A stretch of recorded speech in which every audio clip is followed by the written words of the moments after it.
Assalamualaikum warahmatullahi wabarakatuh. Alhamdulillahirabbil alamin. Assalatu wassalamu ala nabiyyina Muhammadin wa ala ahli baitihi wa ala azwajihi wa dzurriyyatihi ajmain.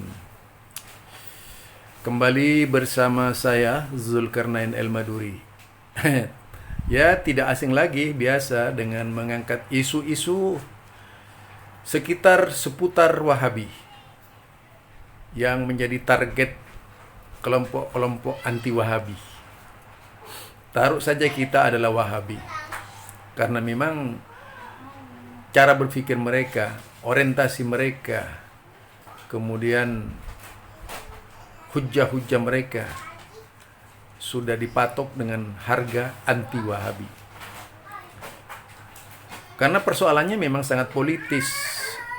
Sebagaimana yang kita ketahui, bahwa gerakan dakwah yang selama ini mengklaim sebagai Aswaja tidak bisa dilepaskan dari organisasinya yang bagaimanapun sangat politis sekali dan masih istilahnya masih berbau politis. Sementara kalau kita melihat gerakan dakwah Syekh Muhammad bin Abdul Wahhab, itu adalah kualitas pembaharuan yang ditopang oleh kekuatan politik ketika itu, sehingga menjadi sebuah kekuatan dakwah yang mengembalikan istilahnya Jazirah Arab, dalam hal ini Mekah dan Madinah, kembali ke dasar-dasar agama semula. Walaupun gerakan dakwah Muhammad bin Abdul Wahhab itu tidak lepas dari berbagai macam rongrongan serta sentimen politis. Jadi saya anggap itu adalah sentimen politik saja. Karena ketika itu kekuatan-kekuatan lainnya mandul di dalam memahamkan Islam. Ya, sebelum Syekh Muhammad bin Abdul Wahhab, bisa kita buka itu peta Mekah dan peta Madinah seperti apa itu. Artinya hampir saja tidak terurus. Tidak menjadi perhatian dari kelompok-kelompok politik ketika itu.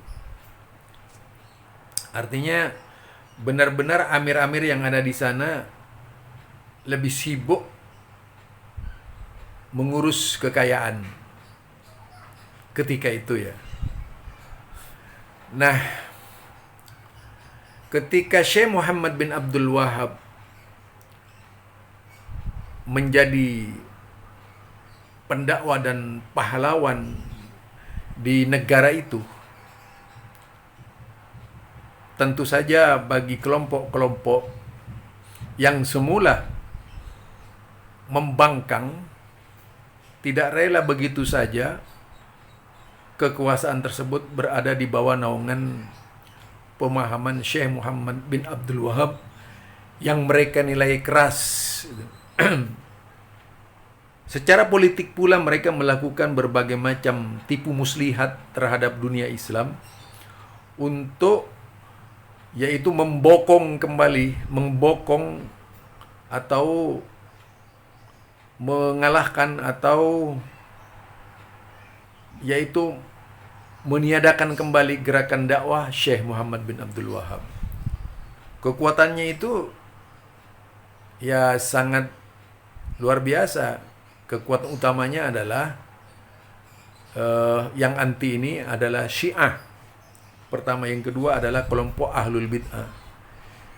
Syiah dan Ahlul Bid'ah ini bagaimanapun bencinya Ahlul Bid'ah kepada Syiah, tapi intinya sama cita-citanya, yaitu menguasai kota Mekah dan Madinah kembali.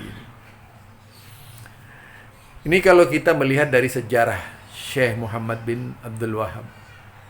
Di Indonesia itu dampaknya juga sangat politis. Dan tentu saja tidak sedikit tokoh-tokoh muslim di Indonesia yang terseret kebencian politis. dendam politik. Ya, boleh jadi karena memang ketika itu tidak sedikit ulama-ulama Indonesia yang ada di sana juga gitu, yang bau-membau ya. Namun kemudian kehadiran Syekh Muhammad bin Abdul Wahab itu menjadi batu sandungan kepada umat yang dianggap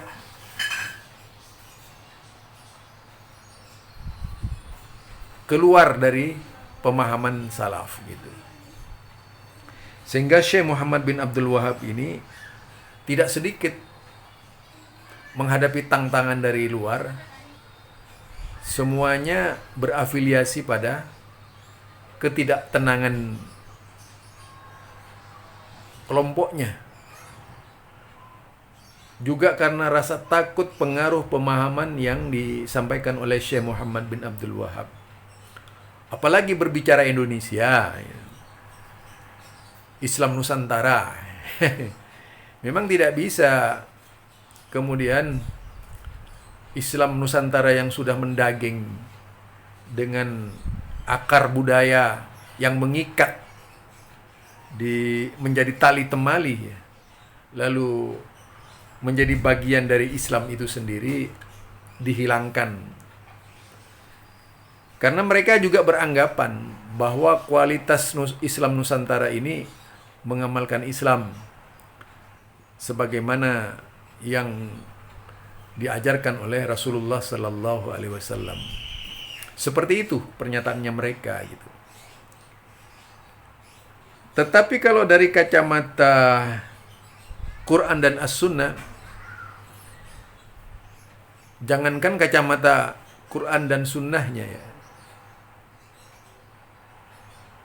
yang tidak akan dihujat gitu. Produk yang dikeluarkan dari Al-Quran dan As-Sunnah itu membuat semua orang merinding. Seperti pernyataannya Ustadz Zakaini yang mencerminkan kegalauannya, galau saja gitu menurut saya, terlalu galau di dalam menanggapi pola-pola dakwah yang berbeda itu. Bahkan terbesik lagi itu rasa meremehkan itu ada gitu. Karena menghidupkan masalah-masalah sepele dan sebagainya gitu. Misalnya seperti itu. Jadi ini kalimat-kalimat sebenarnya tertuang dari perasaannya yang galau. Menurut saya tertuang dari perasaannya yang galau. Galau. Kenapa saya katakan galau? Karena bingung dengan perbedaan gitu. Ya tentunya bukan hanya Ustadz Zaka, itu banyaklah anti Wahabi, ramai-ramai. Apakah itu dari kelompok Aswaja NU ataupun dari kelompok Syiah. Bahkan dalam satu grup khusus, saya punya grup namanya Majelis Nusantara itu. Jadi Majelis Nusantara ini tempatnya anak-anak muda. Saya dimasukkan oleh seorang Aswaja juga ya, tapi kebetulan memang dulunya itu pernah sama-sama di PII tahun 77, karena saya pernah di PII tahun 77 itu. Nah, itu bersama Firman Syah Ali ya. Firman Ali siapa namanya, lupa saya itu. Orang Pamekasan ya. Yang kebetulan juga salah satu pengurus PWNU wilayah kalau tidak salah itu. Jadi saya dimasukkan ke grupnya. Ya, dimasukkan ke grupnya Firman ini namanya Majelis Nusantara. Wah, di situ Habib Syiah ada. Habib di luar Syiah juga ada. Tapi intinya kalau sudah menghadapi Wahabi, baik Syiah ataupun dari mereka yang ngaku Sunni, itu bersatu padu menyerang Wahabi. Dan Kalau kita lihat di situ, kalau yang dari pihak Syiah biasanya postingan-postingannya itu selalu mengunggulkan Iran, kemudian merendahkan Arab Saudi. Samalah, tidak ada bedanya dengan Aswaja itu. Cuma kalau Aswaja ini tidak mengangkat-ngangkat Iran. Hanya sebagian saja dari Aswaja yang mengangkat-ngangkat kemajuan Iran dan sebagainya gitu. Ada beberapa Habib di situ ya dari Syiah, muda-muda masih. Ada yang dari Ternate, ada yang dari Jakarta juga ada. Dan yaitu rahbar-rahbar Syiah yang begitu banyak di grup tersebut. Ini yang sebenarnya saya ingin sampaikan kepada Zakka itu. Jadi mereka ini bersatu padu menyerang Wahabi. Bersatu padu, seragam. Cara berpikirnya sama dengan mereka yang ngaku Aswaja itu. Yang biasa diangkat sejarah sama, yaitu sejarah hitam katanya. Dan bukunya sama itu. Yaitu ketika berbicara Syekh Muhammad bin Abdul Wahab dengan kerajaan Inggris dan sebagainya. Pasti sejarahnya ke sana. Saya tahunya itu dulu itu tahun 2011 ya, itu mendapat sodoran buku dari seorang jemaah di wilayah Utan Kayu, Jakarta Timur ya. Ustadz kenal buku itu, apa buku Sekte Berdarah Wahabi. Wow. Saya baca buku itu. Lah ternyata memang buku caci maki yang ditulis oleh Syekh Dahram. Kemudian saya ingin mencari tahu itu namanya Syekh Dahram. Ternyata Marhadi ya. Marhadi. Nah punya situsnya itu memang menebar kebencian. Hampir seluruh perkataan orang-orang yang ngaku Aswaja itu menjiplak pemahaman dari Marhadi ini. Seluruh perkataannya itu. Idrus Lamli, kayak tokoh-tokohnya itu pasti mengambil dari sana. Kebencian yang dituangkan oleh Marhadi ditulis. Saya pernah melihat orangnya itu di YouTube. Ya, bukunya banyak memang tulisannya ya. Tetapi intinya buku itu didasarkan kepada subjektivitas. Telaah subjektivitas. Artinya telaah subjektif. Bagaimana memahamkan Islam, dan Marhadi ini ngaku salaf juga, salafi. Makanya dia di dalam situs lain menamakan dirinya Abu Salafi, tapi menyerang salafi gitu.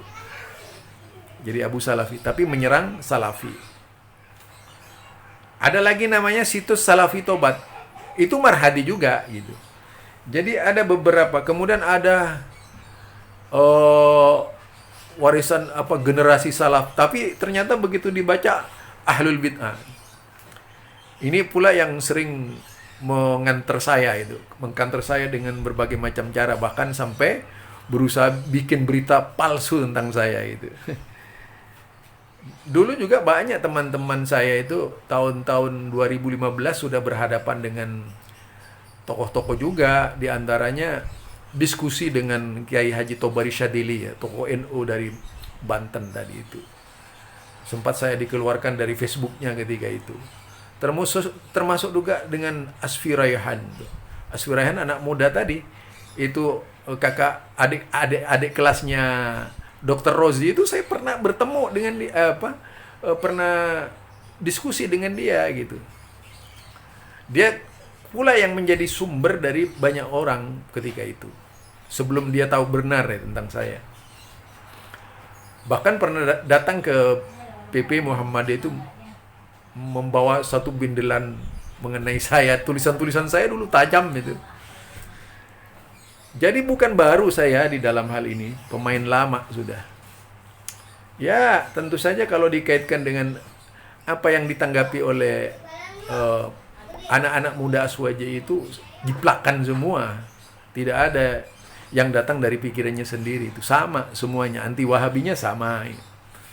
Jadi cara menanggapinya juga sama. Yang pertama, dia kan selalu mengatakan sok tahu, padahal dia sendiri yang sok tahu gitu.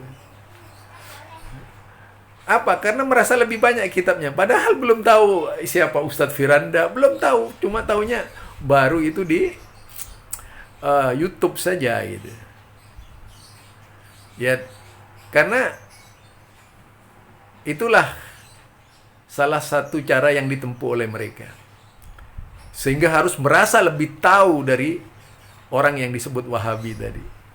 Sehingga kualitas penyampaiannya itu lebih bersifat mengajar, bukan perbandingan. Kemudian sifat instruksi gitu. Jadi instruksi kepada Wahabi, seolah-olah begitu itu.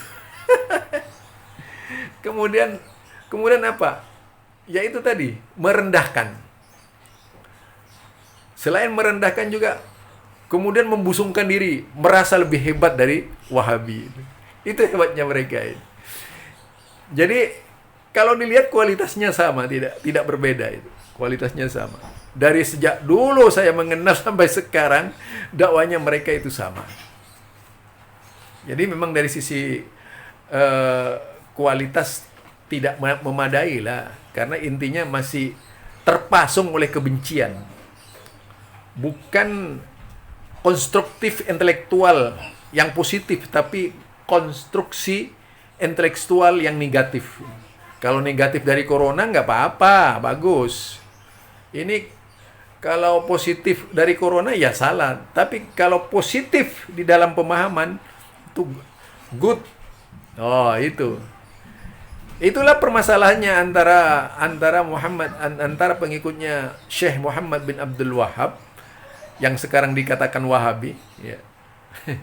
Sehingga kalau saya membaca sejarah bukan baru sekarang, Wahabi itu tahun 40-an, tahun 30-an, Syekh Muhammad Dahlan saja itu pernah dikatakan Wahabi ketika Syekh Muhammad Dahlan masih hidup. Ya, itu ya. Dikatakan Wahabi. Saya masih teringat ketika Syekh Kiai Haji Ahmad Dahlan itu ke Banyuwangi gitu. Jadi dalam sebuah sejarah, wah ya, kalau dibicarakan nih, aduh, sejarah cukup perih ya. Yang sekarang kadang-kadang kita itu tidak tahu sejarah yang sebenarnya bagaimana. Dakwah sampai melewati kota Jombang dan sebagainya, datang ke Jombang, minta tolong kepada seorang tokoh, tidak ditemui oleh tokoh tersebut, tapi saya tidak akan menyebutkan tokohnya. Yang jelas yang sezaman dengan Kiai Haji Ahmad Dahlan. Itu kalau kita melihat sejarah ketika itu. Konon katanya itu di Mekah, Syekh Muhammad Dahlan karena selalu pendapatnya berbeda, di Mekah itu sudah dikatakan Wahabi. Jadi kemudian ada buku muncul tiba-tiba tahun 26 ya. Kiai Haji Ahmad Dahlan meninggal tahun 23 itu. 1923, 26. Muncul buku. Iya. Sekitar 26, 25 muncul buku. Buku fikih Ahmad Dahlan. Katanya sih dari Kliwon, ternyata dicek di Kliwon Yogyakarta tidak ada, itu bohong. Jadi mereka ini ngarang-ngarang, ceritanya ngarang-ngarang.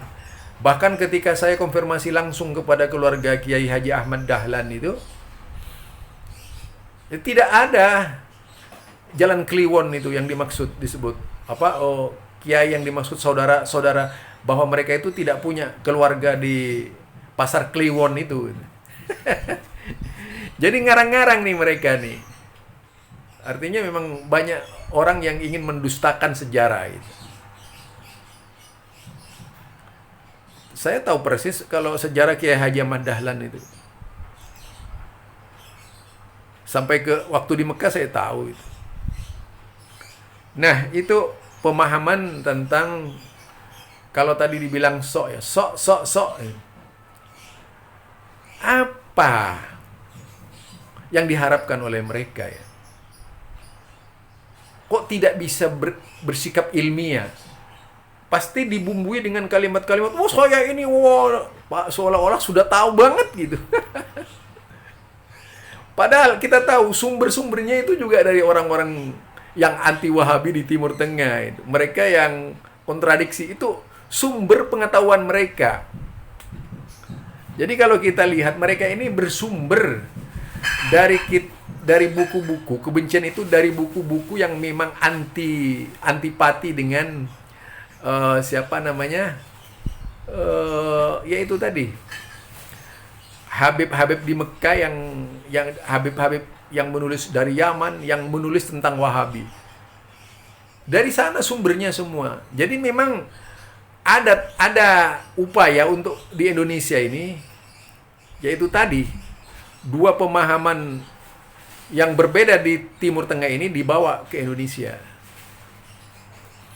Satu merasa paling benar dengan pahamnya, dan tentunya yang satunya ini juga berusaha menyampaikan apa adanya gitu. Jadi repot ya kita berhadapan dengan kondisi dakwah di mana umatnya itu ada dua kelompok Islam yang berbeda. Kalau dulu kan dakwah itu kepada orang-orang kafir gitu ya, menyatukan mereka supaya bertauhid. Malah kalau sekarang berusaha mempengaruhi orang-orang orang kafir itu dapat halangan berat loh. Kena SKB 3 menteri. Akhirnya ketika paham ini juga ada usaha secara politik itu melegalkan pemahaman secara politik hanya satu saja paham yang dipakai di Indonesia. Itu jadi mereka sudah berjuang pada tingkat politik untuk, artinya tadi akhirnya Pancasila itu Bhinneka Tunggal Ika tidak ada lagi gitu. Bisa seperti itu nantinya. Karena walaupun mereka ini selalu bersuara Pancasila, Pancasila, NKRI, Pancasila, NKRI, Pancasila, NKRI, sebenarnya adalah orang-orang yang tidak legowo yang mengatakan seperti itu. Ya karena satu sisi apa? Standar ganda. Apa maksudnya standar ganda itu? Lah iya coba. Mereka itu kalau pada agama lain saling rangkul, tapi kepada saudara sesama Islam berbeda kelompok langsung dihantam sedemikian rupa. Itu yang disebut standar ganda. Jadi kalau kepada agama lain mereka merangkul, bahkan mau bertugas sebagai penyelamat di tengah-tengah perbedaan agama tadi itu.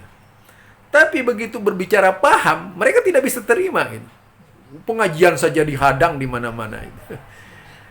Jadi di situ karena anggapan tadi rendahnya akidah yang tidak sejalan dengan mereka.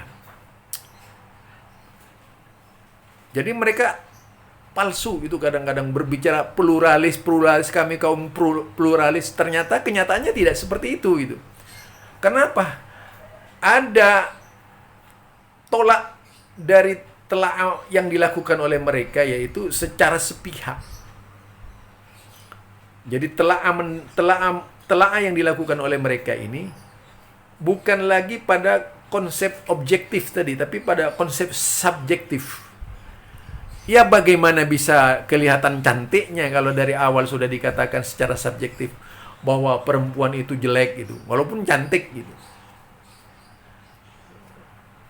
Sudah dikatakan bahwa ini adalah seorang ada PSK, orang tidak benar dan sebagainya gitu. Walaupun tidak seperti itu, hanya karena melihat wanita itu keluar malam, misalnya ya.